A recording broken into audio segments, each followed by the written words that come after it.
Good evening, everybody, and welcome to a brand new show for our community. My name is Kate Broughton, and I will be your host in the weeks ahead.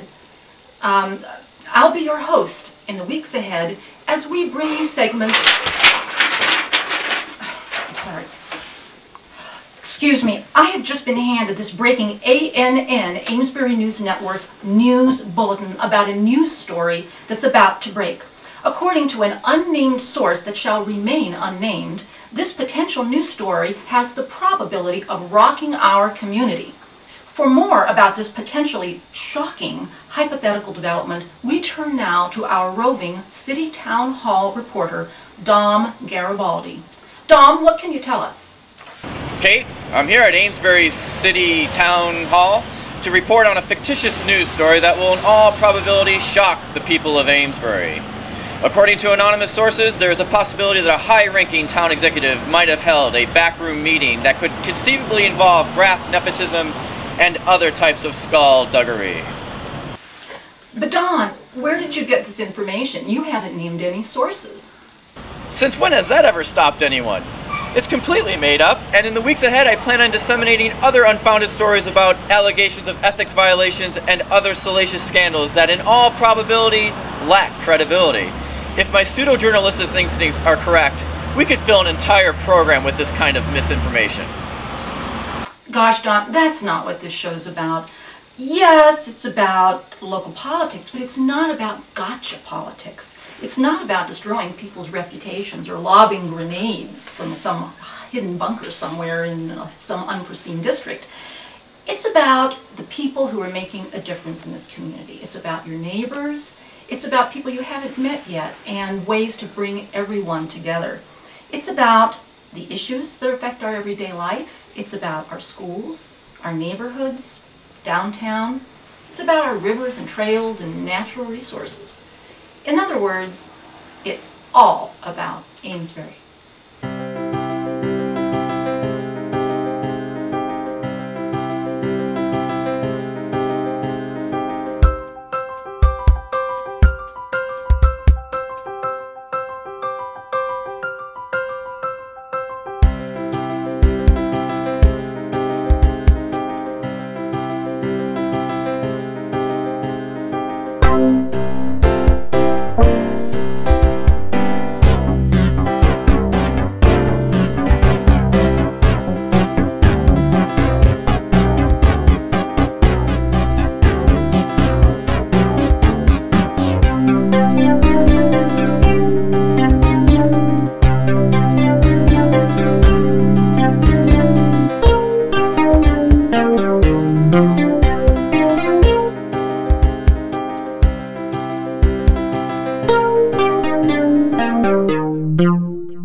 Welcome back to All About Amesbury. Now that we've gotten our non-news story out of the way, it's time to turn our attentions to what the show's really about. On tonight's program, we will be featuring a political roundtable discussion about last week's preliminary election and also about tomorrow night's municipal council meeting. But first, we're going to start off with an interview with Officer Tom Hanshaw, who was one of the coordinators of last week's successful Relay for Life. This is a benefit for the American Cancer Society, and it's an amazingly moving event that attracts hundreds of people and raises thousands of dollars to benefit this very worthy cause. Let's see what Officer Hanshaw had to say.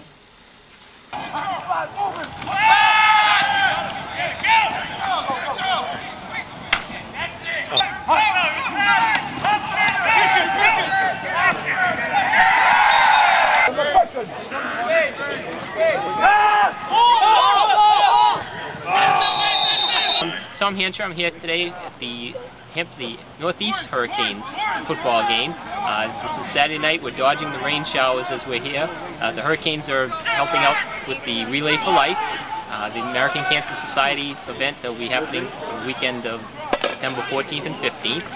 And the money raised will go to the American Cancer Society to help patient services, provide research, and also for different education programs in the area. We're hoping that we had a good turnout. We'll have all kinds of events going on.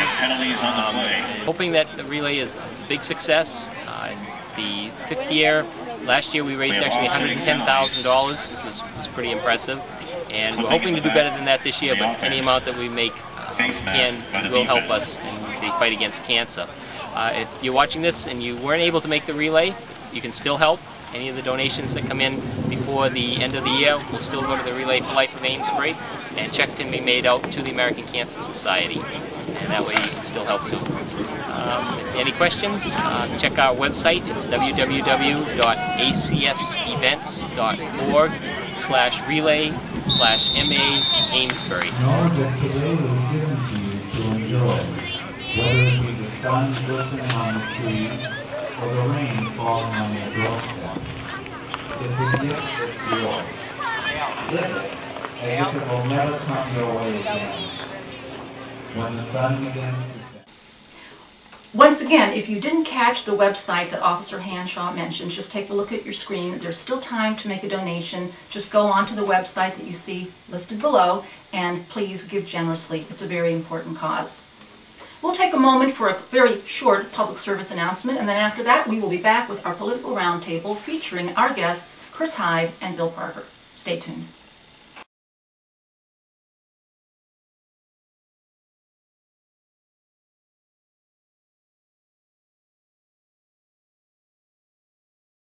Hi everybody, we're back for our weekly roundtable chat.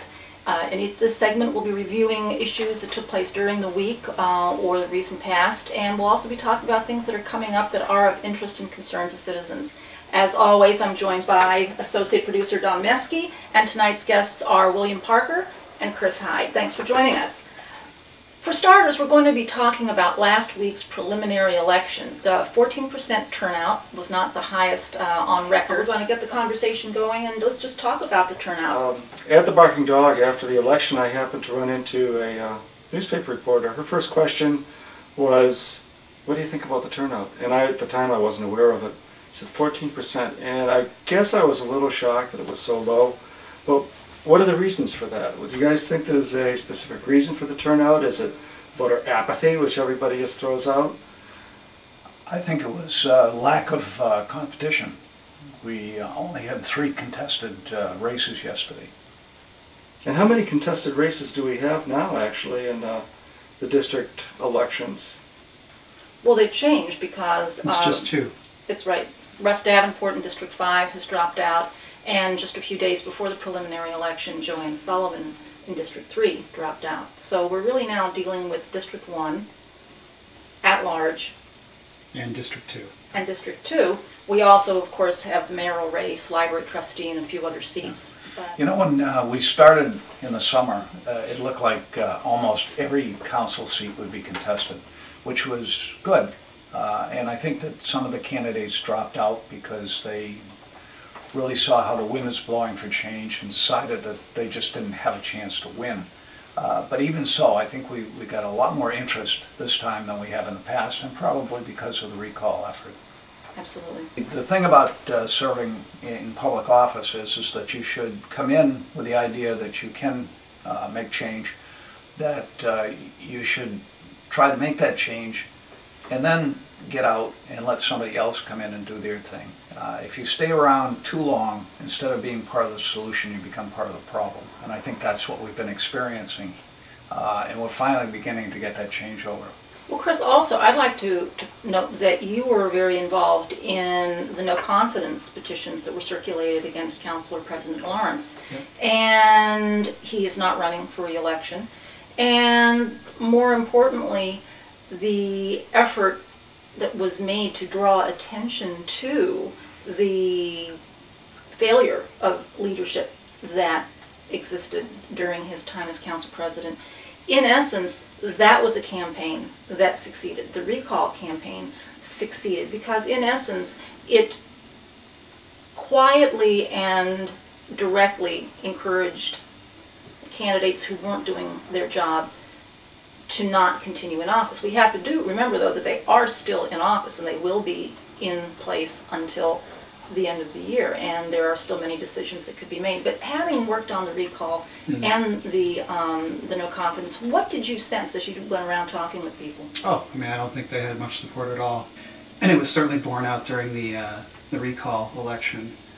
Michelle Thone basically got 6% of the vote. Allison Lindstrom got 15% of the vote. And, just looking at the whole question of, now it's there are not many competitive races. I'm not so worried about that. What's going to really be the test is when the new council gets in office is how they function. And that's the bottom line. I can anticipate there will be times where, this new council will form and we'll have disagreements among councilors. But I hope and expect that it's going to be civil so that Amesbury can, be positively represented at the state level. That's the key to the whole thing, is the civility. We all have different opinions, and we all should be heard. We should all be given the courtesy of being listened to. Our representatives should be open and should listen to all points of view before they make a decision, and then let the chips fall where they may. I don't think any voter expects anyone that they elect to be with them on every single issue. I mean, that's ridiculous, and we don't elect people because of that. We elect people who will be fair and will listen and will be responsive, and that's what we've been missing this last 2 years. Well, I think too that just what we saw on the sidelines during the recall effort is the large body of people working on the recall committee are Republicans and fiscal conservatives, and the presumption that everybody who is against the current council majority is a crazy, wild, spender, liberal, loony person is borne out by the people who were active in your committee. Bill's our favorite. Our favorite Reagan Republican. As a Reagan Republican, I've got to say that I'm a fiscal conservative, and I do believe in controlling taxes.